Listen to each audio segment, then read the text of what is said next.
रात को 11 बजे ही स्वास्तिक द्वार पे ही हमें एक बाबा दिखाई दिए जो कि गोल्डन शंख वाले बाबा के नाम से प्रचलित हैं। आप सर्च भी कर सकते हैं। जैसा कि देख सकते हैं गोल्डन शंख यहाँ पे रखा हुआ है और बाबा जो है गाड़ी पे बैठे हुए हैं और बाबा शंख बजाते हैं, साथ में लोगों को आशीर्वाद देते हैं और अच्छे भविष्य की कामना करते हैं। बाबा से आज कुछ बात करेंगे और बाबा भी बहुत फेमस बाबा हैं। क्या कहना चाहेंगे बाबा? आप किस विषय में पूछना चाहते हैं? हम धर्म धर्म के विषय में जानना चाहते हैं कि 144 साल बाद ये कुंभ लगा है, इसका क्या उद्देश्य है और क्या मतलब कभी ये फिर आने वाला है 12 साल बाद ये रिपीट होगा या नहीं होगा? नहीं नहीं बेटा, देखो ये जो पहले तो मैं आपको धन्यवाद देना चाहता हूँ कि आप हमारे प्रयागराज में आए हो। आपका हार्दिक स्वागत है और ऐसी पवित्र भूमि पे आप लोग आकर के अपना जीवन धन्य किया है और साथ साथ में अपने माता पिता का भी जीवन धन्य किया है। क्यों? क्योंकि ये धरती है ना, ये इसको प्रयागराज राज के साथ साथ में इसको मोक्षदायिनी भी बोलते हैं। जी, जी, बिल्कुल, बिल्कुल बाबा। मोक्षदायिनी क्यों बोलते हैं? इसका कारण ये है, फिलहाल तो आप लोग जिंदा हो, यहाँ मरने के बाद अस्थियों के लिए भी मोक्ष के लिए प्रयागराज ही लाना पड़ता है। तो आप कौन से किस साधु टाइप से आप बिलोंग करते हैं बाबा? जैसे कि आप सन्यासी हो गए या नागा साधु हो गए या वैष्णवी हो गए, किस साधु से बिलोंग करते हैं बाबा? हम नागा सन्यासी हैं। श्री पंचायती अखाड़ा महानिर्माणी से हमारा बाजू में अखाड़ा है और हम श्री पंचायती अखाड़ा महानिर्माणी के साधु हैं। और आप धर्म के विषय में पूछ रहे थे, तो धर्म की देखा जाए तो हमारे भगवान आदि गुरु शंकराचार्य ने एक नागा फौज बनाया था और इस कुंभ की उनने स्थापना किया था। तो ये कुंभ जो 144 सालों के बाद आया है, ये अकेला कुंभ ही नहीं है, इसको महाकुंभ का दर्जा दिया गया है। जो हर 12 वर्षों के बाद जो कुंभ आता है उसको कुंभ बोलते हैं और जो 12 कुंभों के बाद कुंभ आए उसको महाकुंभ बोलते हैं। जी, जी, बिल्कुल, बिल्कुल, क्योंकि 144 साल बाद आ रहा है। कुछ यहाँ पे घटनाएँ भी हुई है बाबा, जैसे 29 तारीख को मौनी अमावस्या था, उस दिन बहुत अच्छा दिन बन रहा था नहाने के लिए, स्नान करने के लिए, तो उस दिन कुछ भगदड़ हुई है, उस पे आप क्या कहना चाहेंगे? कुछ कहना चाहेंगे? क्या ये भगदड़ जो दिखाया जा रहा है सच में वो है या झूठ फैलाया जा रहा है बाबा? नहीं नहीं, वो हकीकत में है। क्यों? कि उस दिन 60 लाख के ऊपर पब्लिक हो गया था। जी। 60 लाख के ऊपर पब्लिक हो गया था। पब्लिक होने के कारण थोड़ी प्रशासन की भी थोड़ी गलती है, क्यों प्रशासन को अपना कंट्रोल करना चाहिए। क्योंकि हमारा जिस जिस समय हमारा शाही स्नान था और शाही स्नान देखने के लिए पब्लिक हमारी आती है, जो हमारे श्रद्धालु हैं वो हमारा शाही स्नान देखने के लिए और हमारे पीछे खुद स्वयं स्नान करना चाहते हैं कि वो शाही स्नान होता है। ये शाही स्नान क्यों बोलते हैं इसको?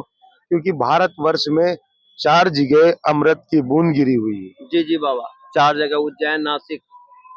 नहीं, फर्स्ट प्रयागराज, हुँ, सेकेंड हरिद्वार, हुँ, थर्ड महाकाल उज्जैन, हुँ, फोर हुँ, नासिक महाराष्ट्र। हुँ, ये 4 जगह।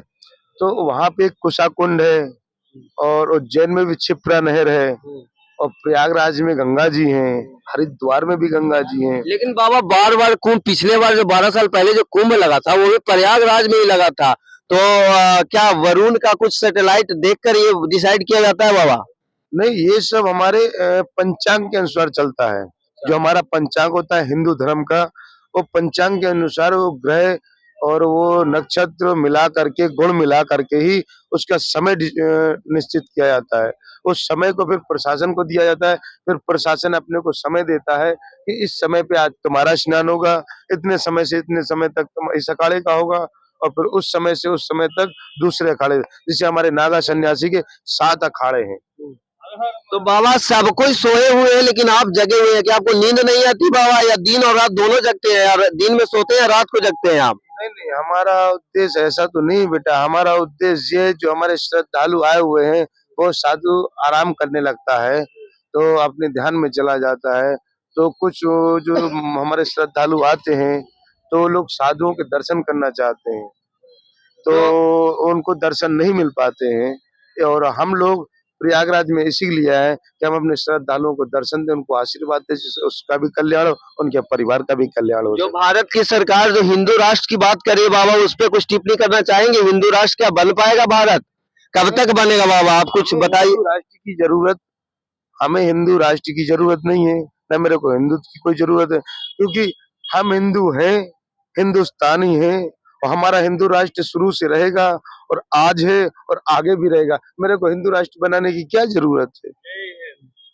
देखिए कितनी अच्छी सोच है, ये बाबा खुद कह रहे हैं कि हमें हिंदू बताने की क्या जरूरत है, ये हिंदू राष्ट्र तो है ही, भारत तो हिंदू राष्ट्र है ही। कितनी अच्छी सोच है बाबा। और बताइए 26 फरवरी के बाद जब ये खत्म होगा महाकुंभ, तो आप कहाँ चले जाएंगे?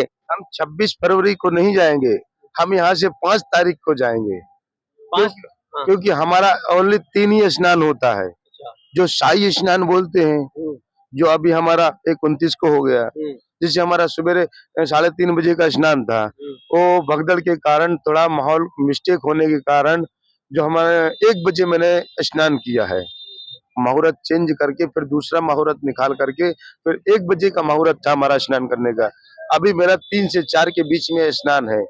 ये करके हमारा अखाड़ा सीधा काशी चला जाएगा। काशी में हम लोग पंचकोशी की परिक्रमा करेंगे, उसके बाद सीधा हम लोग नेपाल निकल जाएंगे। नेपाल? नेपाल से अरब सागर, अरब सागर, फिर पूरे जब कुंभ होगा तभी आएंगे? फिर उसके बाद कुंभ में हमारे अखाड़े के द्वारा चिट्ठी जाती है। अच्छा। ना व्हाट्सएप चलता है ना फोन, चिट्ठी जाएगी, चिट्ठी के माध्यम से ही हम लोग अखाड़े में आते हैं। जी बाबा, देखिए इतने ठंड में भी बैठे हुए हैं, और बाबा जो है 5 तारीख के बाद ये अपने चले जाएंगे, जब वहां से चिट्ठी आएगी तभी ये निकलेंगे, और वहीं पे आप अपना ध्यान लगाए हुए रहते हैं बाबा। यदि आज के बाद कहीं मिलना हो आपसे वहां पर आकर, तो कहाँ आना पड़ेगा हमें? अरब सागर। अरब सागर आना पड़ेगा। अरब सागर का कोई एड्रेस है, या मतलब अरब सागर में खोजेंगे तो आप मिल जाएंगे? नहीं, अरब सागर तो बहुत बड़ा है। अरब सागर अपने सौराष्ट्र में पड़ता है, जो गुजरात राज्य लग जाता है। जी, तो आप कभी नागेश्वर का नाम सुना है? हाँ सुने हैं, लेकिन ध्यान में नहीं है कहाँ पे है बाबा। नागेश्वर दारू का वन में है नागेश्वर महादेव, जो भारत में 12 द्वादश ज्योतिर्लिंग है, उसमें से एक नागेश्वर ज्योतिर्लिंग है। जो द्वारिका का नाम सुना है आपने? हाँ द्वारका, गुजरात में। द्वारिका से जो 20 किलोमीटर 18 किलोमीटर की दूरी पे है दारू का वन, उस वन में नागेश्वर भगवान बैठे हैं। अच्छा। बस उन्हीं से 1 किलोमीटर पहले हम मिल जाते हैं, भूतेश्वर महादेव।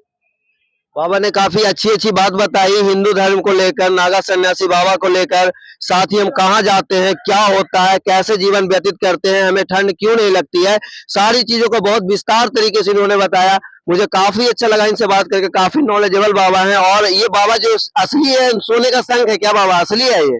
बेटा 5 धातुओं से बनाना पड़ता है, अगर पूरा गोल्ड का बनाएंगे तो निर्माण नहीं हो पाएगा। अच्छा, पूरा गोल्ड का बनाएंगे तो निर्माण ही नहीं हो पाएगा? ये 5 धातुओं से बनाया गया हुआ है। अच्छा। और ये इसका निर्माण इसीलिए किया गया है कि इसका जो वातावरण है, जो हमारे आपने अभी इससे पहले बोला था हिंदू राष्ट्र के विषय में, हमारा 80% हिंदू भाई हमारे सनातनी या हमारे पक्ष में, जो 20% बचा हुआ है उसके थोड़ा थोड़ा दिल में थोड़ा मैल हुआ है। जिस दिन वो मैल साफ कर दूंगा ना, हमारा हिंदू राष्ट्र बनाने की जरूरत नहीं, क्योंकि हमारा हिंदू राष्ट्र है। बोलो हर हर महादेव। एक बार संघ बजा दीजिए बाबा सभी के लिए।